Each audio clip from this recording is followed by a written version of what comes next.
Ndabasuhuje mbifuriza amahoro y'Imana akomeze abane namwe, by'umwihariko mwe mwabashije kuba mwakora subscribe kuri uyu muyoboro wacu, turimo turanishimira ko twujuje abantu 1000. Ni ibintu bidasanzwe, impamvu nshimira buri umwe wese wabashije kuba yaza kuri uru rubuga rwacu. Uyu munsi rero turi mu by'Imana, ngira ngo murabibona, murabona iyi ngiyi ni paruwasi ya Byimana. Aha duhagaze turi muri groupe scolaire Byimana, naho urumva nyine ni mu Byimana nk'uko turi mu murenge wa Byimana n'ubundi. Uyu munsi impamvu twaje aha hantu, twaje kuhakorera ikiganiro mu rwego rwo gukomeza kwishimira abantu tumaze kuzuza.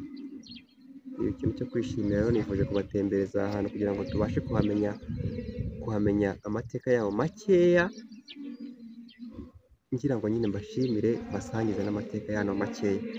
Iyi paruwasi muri kubona cyangwa ku butaka duhagazeho, paruwasi ya Byimana yatashywe ku mugaragaro ku itariki 2 z'ukwezi kwa 9, 2023. Ni paruwasi, ni inyubako nshya ya paruwasi ya Byimana yahawe umugisha inatahwa ku mugaragaro na Musenyeri Balthazari. Balthazari muramuzi, ni musenyeri wa diyosezi ya Kabgayi.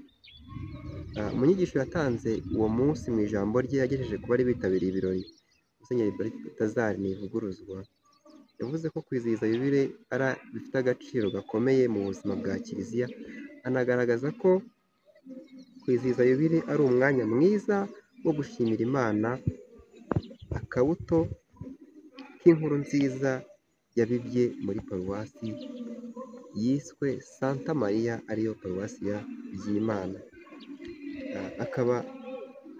kakaba kareza imbuto nyinshi zirimo abapadiri, abihayimana, abakirisitu beza ndetse na Kiliziya nziza Imana yubakiye abakirisitu ikoresheje urukundo rwayo. Musenyeri Balthazari kandi yashimiye abakirisitu bose bitabiriye iki gikorwa cyo kubaka Kiliziya nshya ijyanye n'igihe, kuko yatwaye akayabo ka miliyoni 381 n'amafaranga 831.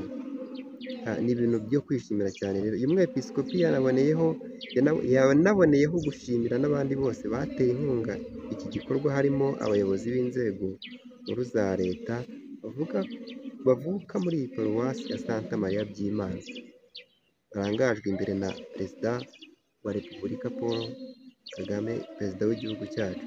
Nawe yatanze umusanzu we kugira ngo iyi Kiliziya yubakwe. Ngira ngo reka mbashimire.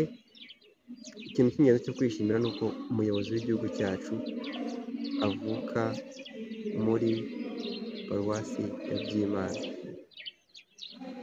kandi murumva ko ari ikintu gifite ikintu cyo kwishimira. Mbese ndabashimira rero kuba mwadukurikiye. Nishimiye Imana Jean Claude ukunda gukoresha amazina ya Izabikora ari kuri uyu muyoboro. Ndabakunda.